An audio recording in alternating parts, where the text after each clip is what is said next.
Marwari media आप देख रहे हैं। आज है 3 मई 2026 रविवार का दिन, हिंदू तिथि ज्येष्ठ माह की द्वितीया। नजर डालेंगे आज की बड़ी खबरों पर। शुरुआत कर देते हैं दुनिया की बड़ी खबर के साथ। बड़ी खबर, ईरान और अमेरिका के बीच तनाव फिर बढ़ रहा है। अल जजीरा की रिपोर्ट के मुताबिक ईरान की सेना ने कहा है कि दोनों देशों के बीच कभी भी फिर से युद्ध हो सकता है।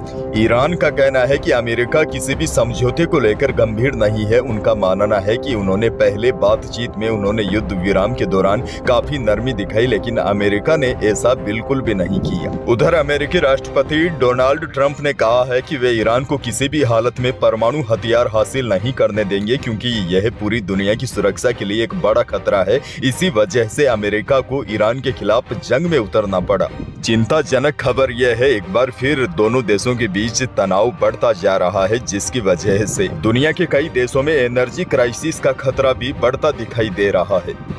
आगे बढ़ेंगे। देश की एक और बहुत बड़ी खबर। देश भर में शनिवार सुबह 11:15 बजे कई मोबाइल फोन पर एक साथ सायरन की आवाज सुनाई देने लगी। स्क्रीन पर हिंदी और अंग्रेजी में एक मैसेज था। सायरन बंद हुआ तो मोबाइल पर मैसेज पढ़कर भी सुनाया गया। इससे कई लोग परेशान हो गए, कई लोग तो डर गए थे। हालांकि सरकार ने कहा घबराने की जरूरत नहीं है। यह मैसेज राष्ट्रीय आपदा प्रबंधन प्राधिकरण ने भेजा है, जो इमरजेंसी मोबाइल अलर्ट ट्रायल का हिस्सा है। इमरजेंसी में लोगों तक सूचना पहुंचाने के लिए 2 मई को इस सेल ब्रॉडकास्ट अलर्ट सिस्टम का परीक्षण किया गया है। इमरजेंसी की स्थिति में लोगों को रियल टाइम अलर्ट देने के लिए सरकारी संस्था centre for development of telematics ने इंटीग्रेटेड अलर्ट सिस्टम को विकसित किया है।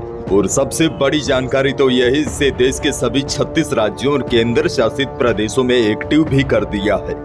बहरहाल आगे बढ़ जाते हैं राजस्थान से। बहुत बड़ी खबर, राजस्थान के अजमेर डिस्कॉम के उपभोक्ताओं को पीक आवर्स में सुबह 6 बजे से 8 बजे तक और शाम 6 बजे से रात को 10 बजे तक बिजली के इस्तेमाल पर चार्ज ज्यादा देना होगा। आने वाले दिनों में टाइम के अनुसार बिजली खपत के आधार पर बिल आएगा। Time of the day tariff कानून लागू होने के बाद अजमेर डिस्कॉम ने भी इसके लिए तैयारियां कर ली है। पहले चरण में 10 किलोवाट से ज्यादा वाले कनेक्शन के कंज्यूमर को शामिल किया जाएगा। स्मार्ट मीटर लगने का काम पूरा होने के बाद इसे लागू किया जाएगा। आपको बता दूं, अजमेर डिस्कॉम क्षेत्र में अजमेर के अलावा नागौर, चित्तौड़गढ़, सीकर, उदयपुर, झुंझुनू, भीलवाड़ा, राजसमंद, बांसवाड़ा, डूंगरपुर, प्रतापगढ़, ब्यावर, डीडवाना, कुचामन और सालुम्बर जिले आते हैं। आगे बढ़ेंगे। एक और बहुत बड़ी खबर, राजस्थान में भी कल 11:15 बजे कई मोबाइल फोन एक साथ बजने लग गए। सायरन की आवाज सुनते ही लोग हैरत में पड़ गए। सभी के मन में यही सवाल उठ रहा था कि सायरन क्यों बजा है, क्योंकि आमतौर पर मैसेज आने पर आपके फोन की रिंगटोन बजती है, लेकिन इस अलर्ट ने फोन के साइलेंट मोड या डू नाइट डिस्टर्ब मोड को भी बाईपास कर दिया था। अब देखिए, राजस्थान जैसे भौगोलिक विविधता वाले राज्य में जहां अचानक अंधड़ या भूकंप जैसी आपदाएं आती है, वहां जान माल के नुकसान को कम करने के लिए यह सिस्टम आने वाले दिनों में वरदान साबित हो सकता है, क्योंकि आने वाली आपदा से पहले ही आपको अलर्ट कर दिया जाएगा। आगे बढ़ जाते हैं। एक और बड़ी खबर, पश्चिमी राजस्थान की जल समस्या के समाधान की दिशा में ओम कमला अम्बा परियोजना अहम साबित हो सकती है। इस परियोजना की डीपीआर तैयार करने के लिए वित्तीय वर्ष में 100 करोड़ रुपए खर्च किए जाएंगे। परियोजना का उद्देश्य मानसून के दौरान व्यर्थ बह रहे अधिशेष जल को संग्रहित कर नहरों के माध्यम से सोम कमला अम्बा प्रणाली तक पहुँचाना है, जिससे जवाई नदी और नितिया वाहिनी बनाने और जवाई बांध के पुनर्भरण की संभावनाएं भी काफी मजबूत होगी। परियोजना की क्रियान्वित दीर्घकालीन है, लेकिन यदि यह योजना धरातल पर उतरती है तो पाली, जालोर सहित पश्चिमी राजस्थान के कई जिलों में आने वाले दिनों में पानी की समस्या दूर होगी। अच्छा, बड़ी खबर यह भी देखिए, पूर्वी राजस्थान के बाद पश्चिमी राजस्थान में भी औद्योगिक विकास को रफ्तार देने के लिए जोधपुर पाली के बीच बड़ी टाउनशिप परियोजना का काम शुरू हो गया है। इस पहल से पहले चरण में 40,000 नौकरियां मिलने की संभावना है। एक और बड़ी और काम की खबर आपको दे दूं, देश में इन दिनों जनगणना का काम चल रहा है, लेकिन इस दौरान कुछ ठगों ने सरकारी काम का फायदा उठाते हुए लोगों को निशाना बनाना शुरू कर दिया है। पुलिस के अनुसार कुछ लोग खुद को सरकारी अधिकारी बताकर जनगणना के नाम पर लोगों से ओटीपी, बैंक डिटेल और दूसरी जानकारी मांग रहे हैं। कई लोग इसे असली प्रक्रिया समझकर जानकारी शेयर भी कर देते हैं, जिससे वे साइबर फ्रॉड के शिकार हो सकते हैं। पुलिस ने बताया है अपराधी जनगणना से जुड़ा अधिकारी बताकर भरोसा जीतने की कोशिश करते हैं। इसके बाद ओटीपी, यूपीआई पिन या बैंक से जुड़ी जानकारी मांगते हैं। ऐसे में आपको सावधान रहने की जरूरत है। पुलिस ने बताया कि अधिकारी कोई भी आपसे पर्सनल जानकारी नहीं मांग सकता। आपको इस बात का ध्यान रखना है, सरकारी जनगणना आमतौर पर प्रशिक्षित कर्मचारी घर आकर करते हैं। कोई भी कॉल या मैसेज करके बैंक डिटेल, ओटीपी या पैसे नहीं मांगता। एक और बड़ी और काम की खबर, राजस्थान जनसंपर्क हेल्पलाइन 181 में अब नेक्स्ट जनरेशन सुधार की ओर कदम बढ़ा दिया है। अब आप व्हाट्सएप, चैटबॉट, मोबाइल एप्लीकेशन से भी हेल्पलाइन में शिकायतें दर्ज कर सकते हैं। सरकार ने नई सुविधा शुरू की है, हालांकि अभी भी इसके जरिए शिकायत दर्ज करने का प्रतिशत काफी कम है, क्योंकि जागरूकता की आवश्यकता है। अब देखिए, आजकल सोशल मीडिया का जमाना काफी बढ़ गया है। सरकार ने डिजिटल समय से कदम ताल करते हुए आम लोगों को सोशल मीडिया का सहारा लेते हुए शिकायत दर्ज करवाने की सुविधा दी है। अगली बड़ी खबर की ओर बढ़ जाते हैं। राजस्थान की पूर्व विधायक और अखिल भारतीय कांग्रेस कमेटी की राष्ट्रीय सचिव दिव्या मदेरणा का यूके दौरा चर्चा में है। दरअसल उनका यह दौरा इसलिए भी बेहद खास बन गया है क्योंकि उन्होंने विश्व प्रसिद्ध ऑक्सफोर्ड यूनिवर्सिटी के छात्रों और बुद्धिजीवियों के बीच भारत की राजनीतिक शक्ति का प्रतिनिधित्व किया है। बड़ी जानकारी आपको दे दूं, दिव्या राजस्थान की पहली महिला राजनेता है जिन्हें इस विशेष स्कूल में संबोधित करने का गौरव मिला है।